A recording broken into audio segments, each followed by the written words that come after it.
Hi everyone, my name is Jo Madams. I'm the co-founder of 30 Days, 30 Ways UK, and I'm also an emergency planning manager for West Northants Council. Just a bit of background to 30 Days. So 30 Days, 30 Ways UK is a national campaign that runs every September. September is Preparedness Month, and it gives us 30 simple, practical ways to get better prepared for emergencies. From floods to power cuts, each day brings a new tip and a challenge or activity that boosts our own resilience in a light-hearted and engaging way. And it's all about making preparedness easy, positive, and even a little bit fun, because being ready for the unexpected doesn't have to be boring. So these podcast panels are here to share practical insights from the experts to help keep our communities safe. So each Friday we've been meeting, and this week is our third week for this year's campaign. So let's meet the panel members for today. So thank you for joining us, ladies. So we have Olivia Marshall from Northants Fire and Rescue. Welcome, Olivia. And we've also got Ellen Fee from Northants Fire and Rescue. Hi, Ellen. Hi, nice to be here. Thank you.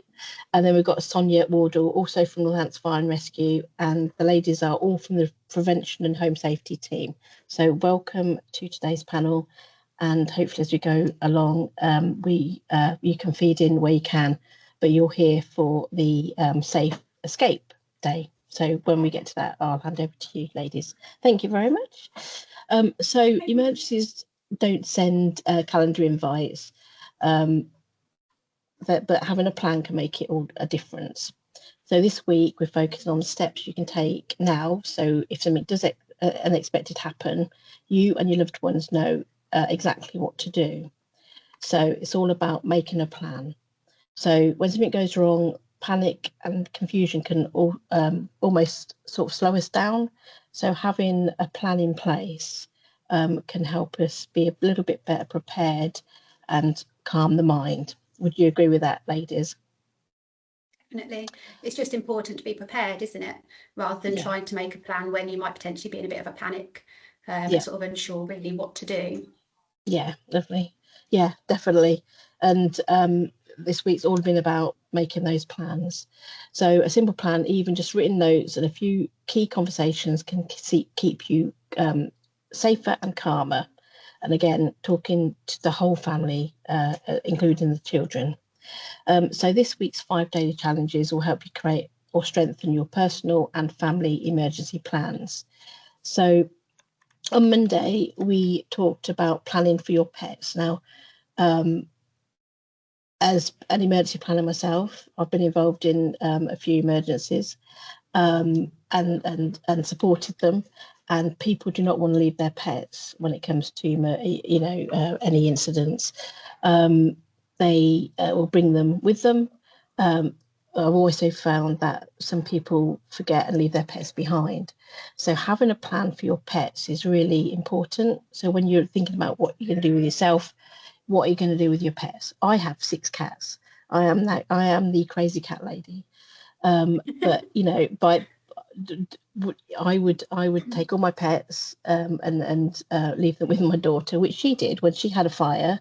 She brought her cat to my house. So having a plan or a buddy where you take your pets is just making sure that you're looking after them. Again, it's not just all the furry pets that we have, the hamsters, the guinea pigs, the lovely cats and dogs.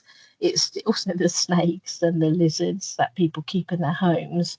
Having a plan for those to go somewhere if you had to be evacuated, is really important. Have you ladies got any pets? We've all got pets, actually, haven't we? I've got a dog called Bailey. I've got a cat called Penny. Both very lively, full of personality.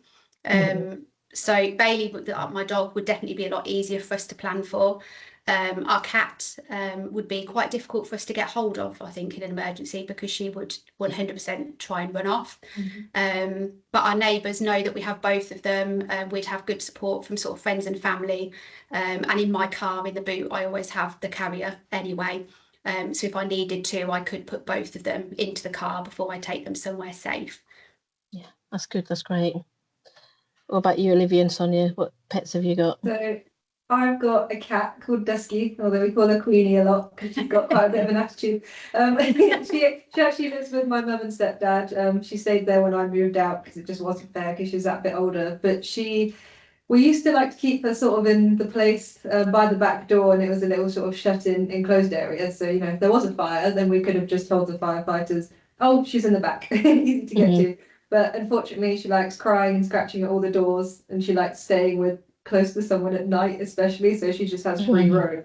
So in an emergency, although we've got obviously lots of different family members that could look after the cat, in a fire emergency, it would be I don't know where she is. So as much as it would like, oh my God, I'd be freaking out on where my cat is. It's I've got to get my family out first, but then I know that the firefighters, you know, have all the kit and the equipment to go into the home, and you know they're safer to do so rather than me running around, maybe inhaling some smoke and potentially going unconscious. Yeah, no, definitely. And Sonia, what pets you got? Pet Day is brilliant. People love Pet Day. I've got a lovely little dog who's a rescue from Romania. So she's very, very attached to me and doesn't leave my side when I'm at home. So she actually sleeps at the top of our stairs in her bed just because we're trying to have a little bit of separation, because otherwise she would literally sleep next to my face. But again, I think she would stay with me really. So I think it would be quite good for her. Like if there was an emergency, I think she would quite easily just follow us outside. But again, as Olivia said, you know, the crews would be really good, and if we said to them there's a pet inside, they would, you know, do their utmost best to go and find them. And then when she's not with me, she's doing the same with my mum. So she's very well looked after and has got lots of places to go to if she ever needs to. Yeah, no, that's great. And I know my daughter had a fire last year, and she had a hamster and a cat. The firefighters brought the hamster out and then went back in and got the cat. But they did go in and get the animals for her. But and people don't want to be taken away from their pets. I mean, we've opened rest centres up. We've had people with cats and guinea pigs and hamsters all in the centres, and people sleeping in their cars with their dogs because they don't want to be parted. But we also had a hamster that escaped around the rest centre. That was quite fun. But chasing after that. Yeah.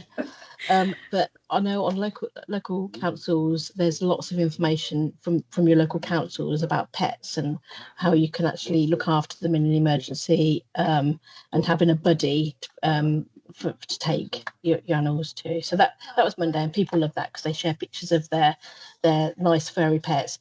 And again, also their non-furry pets, which I don't have, but lots of people do like keeping lizards and snakes and such. So that was Monday. So we don't leave pets behind. And then on Tuesday, we started looking at the household emergency plan. So the household emergency plan is quite a simple document. And if you go into your local council websites, you can probably download one. I know you can in West Northants Council. And it gives you just basic information. So if you had to go somewhere, where would you go? So if you had to evacuate, where would you go? And if you were evacuated or you couldn't get back into your homes, where would you go and who would you ring?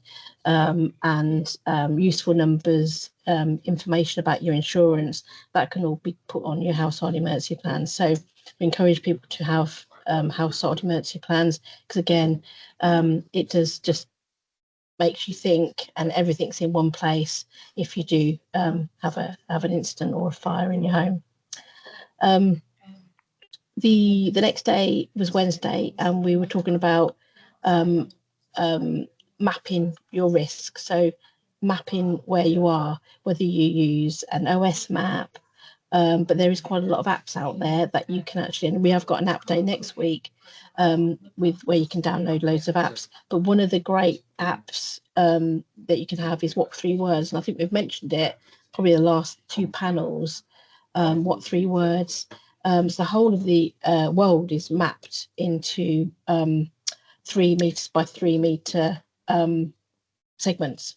with some really random words.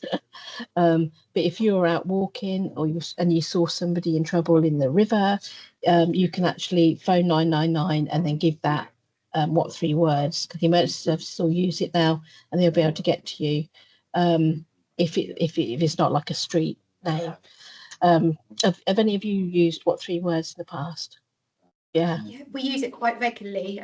So our team and crews deliver home fire safety visits to vulnerable people in the community. But obviously we're visiting lots of different addresses, and sometimes they can be quite difficult to locate. So we'll use it on sort of really a daily process, so that we know that we can get to that property. And obviously members of the public are always sort of encouraged to use that. Again, if you're calling in to fire control or another emergency service, you know, you might just be going for a walk when you spot something. You're not necessarily going to be able to see a street sign or know exactly where you are, or necessarily know exactly maybe what property that might be coming from. So we always encourage members of the public to use the what 3 words and sort of hand that information over. yeah. And it's an easy app on your phone, isn't it, that you can just bring up? Yeah, so that was Wednesday. And then yesterday we talked about having our own fire escape plan. So that's where I'm going to hand over to you ladies to talk a bit about how we make our own fire escape plan. I'm happy to start. So trying to explain an escape plan obviously is different for everybody, because we all have different amounts of people living in our homes, and people with different needs. Our home layouts are all completely different as well. But as a rule, typically our escape plan is normally the main way in and out that you access your home. So for me, I live in a 2-storey house with an inner hallway, and then I have sort of the kitchen, lounge coming off of that, and then stairs leading upstairs to the bedrooms. So for me, my escape plan, if my smoke alarms sound and I'm in bed at night, I'm going to sort of touch the door handle, check there's no smoke coming under the door. Pending that hasn't happened, then it's safe for me to open that door. I'm going to have a look down the stairs. If I can see my front door, I'm going to alert everybody else in the house, get everybody up, and we're all going to make our way down the stairs. Ideally close doors behind you, because if the fire and smoke does spread later on, then it will protect sort of those areas of the home. But priority is obviously just getting ourselves out. So we'll go straight out of that front door. For myself, I actually have a turnkey lock, so I'm not reliant on a key to get out of my front door. But if we were, then I would need to make sure that that key is kept close enough to the door, maybe on like a big key ring that we can access from inside, not obviously close enough to the door that from a crime prevention point of view, anybody could sort of put their hand through the letterbox to collect it. And we're going to gather the pets on the way. They actually sleep in the hallway anyway. My kitchen door is closed, my lounge door is closed. And actually both of those rooms are really the highest likelihood of fire occurrence, just because of sort of electronics and cooking activities and things like that. So hopefully if it has happened in one of those areas, that smoke spread would already be held back from the doors being closed, meaning that we're actually able to safely get out of our front door, closing it behind us, and then obviously calling 999. It can obviously depend on different layouts. So if people have sort of open plan properties or aren't able to close the doors, it reiterates really that importance of making sure we do have that working detection. Because if we get early warning that there's something going wrong in the property, it gives us longer to implement our escape plan and longer for us to get out. Whereby there aren't working smoke alarms, obviously by the time that we're alerted, that smoke or fire is likely to have spread more. So really part 1 of the escape plan is working smoke detection in the home. We recommend, don't we, a minimum of sort of 1 per floor of the home. And then sort of ideally closing of doors as well as a preventative measure to try and give you as much time to escape as possible. I think as well having kind of a plan in place. So when you if it obviously we can never plan for a fire to occur. We don't know if one's going to happen. Hopefully not. But we need to make sure that we've got, as Ellen said, our keys close by, having a mobile phone that's already charged so we can call for help once we're outside of the property, having maybe a torch. Like most of us now have camera phones with torches on, but maybe having a little torch close by as well, so it's handy to kind of grab on the way out to support with kind of making your way out of the house. I think in my home, I currently rent, but my downstairs is essentially a bit more of an open plan and actually has half doors. So by the time that the smoke alarm's probably gone off in the hallway, the smoke's probably already built up to quite a significant level. So the only door I can really close to separate myself between the rest of the home is my bedroom door. So I have to make sure to have that shut at night, just as that's the only barrier I've got. But if I look downstairs and I see smoke, I'm probably just going to go with the stay put plan. Shut the door, put some bedding around, the bottom and the sides where I can, stay quite low to the ground next to the window in my bedroom and call for help and get the fire service out that way, because it's just not safe for me to go down the corridor at that point. It's always good to have a backup plan, isn't it? Yeah, definitely. Yeah, I know. I live in a dormer bungalow, and I know, and I did talk this through with my kids as well. And we did a bit. We printed out, because you can print out maps, can't you, of a house, and then talk through where you'd have it. So I talked through them where we would go. Actually, you can actually do. I remember this was a few years back, because they're all grown up now, my kids. But we actually did a little exercise. So we actually sort of went out the route that we put on our map. But talking through that with your children helps a lot, doesn't it? And I know, because my daughter, she was downstairs, and she would be able to get through a window. But again, yeah, because it's quite open plan downstairs. My bedroom doors was shut, but yeah, and one of the plan was to go out the top window. I don't think I'd ever want to do that, but yeah, I mean, for us, so we do hear some horror stories, and we'll deliver talks or go to events, and we'll ask that question, actually, what is your escape plan? And we will sometimes hear some really unusual sort of methods and plans that people have in place, and often they haven't considered that they might be able to just get out of their front door. But obviously, potentially trying to get out of windows could cause injury. So, for us, thinking down that route is an absolute sort of last case scenario. But sort of in addition to obviously our first point of call, our main escape plan, obviously considerations to if we can't get out, then Olivia's spoken us through sort of a stay put plan. But often most homes will have a second means of escape. So there might be another alternative way out. So it might be that there's access via the lounge, as an example. There might be patio doors leading outside. It might be there are very, very low windows on the ground floor that actually are very easy to get out of. So often there is quite an easy sort of alternative escape plan before we start considering sort of windows and things like that. It's also sort of really important to factor in people's needs in the home as well. Sort of as we mentioned earlier, obviously everyone's home is completely different, but all of our needs are completely different as well. So it's just important to consider when we're making a plan, is everyone in the home able? If we've got young children or babies, then they're going to be reliant on sort of the adults in the home. If you've got older children and teenagers, like you mentioned, Joe, it's really important to include them in the making of that plan, but actually rehearsing it as well. Hopefully, it doesn't happen, but to be prepared, at least if we know that plan works and we've already practiced it, everyone knows what to do if the worst happens and a fire does occur. Yeah, definitely. And these things, it might never happen, but it's always good to have that plan in place in case it does. Okay, well, thanks for that. Anything else that you wanted to add? I know you could probably go to your local fire service and download that sheet that I did many years ago when I went through it with my children. So have a look at that and do that. There is lots of information on our website as well. Sorry, Joe, to put in. Right. We actually do have information around escape plans on there. And we have sort of a home self-checker on our website as well.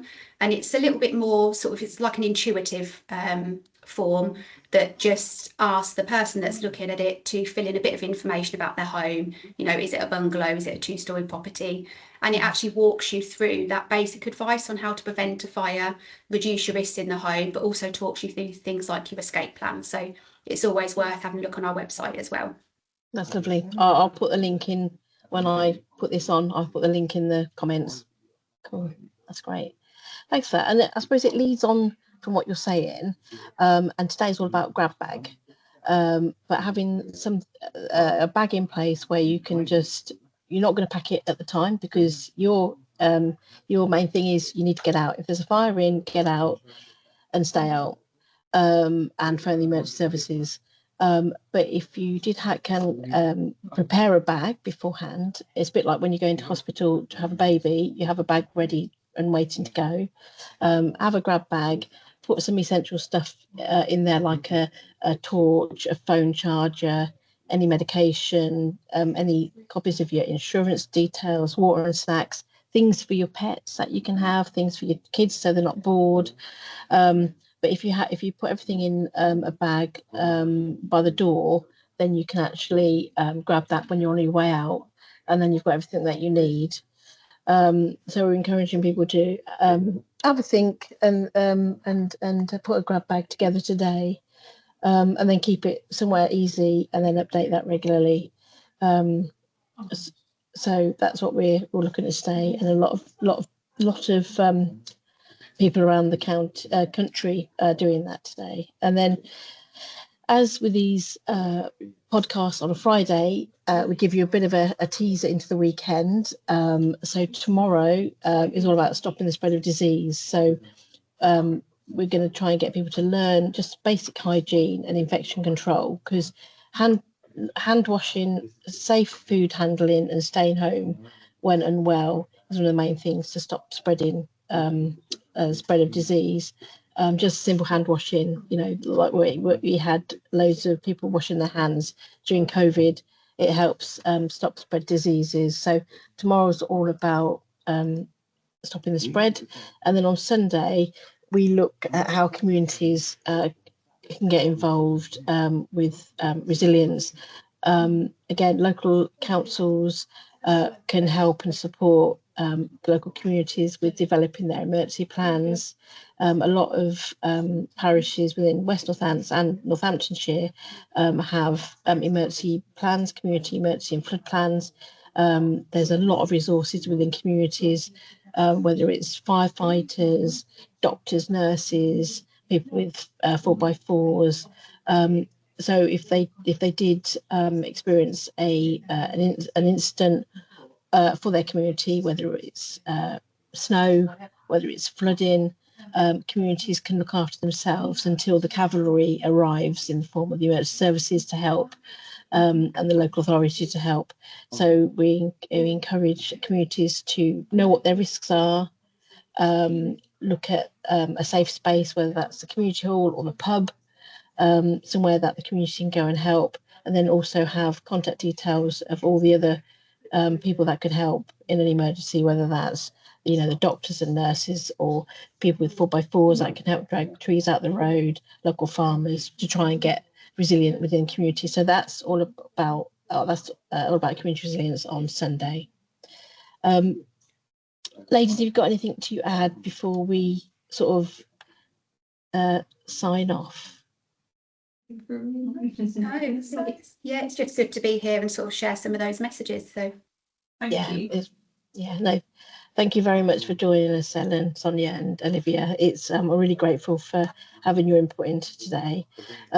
So the top tip of this week is a 10-minute conversation today could make all the difference tomorrow.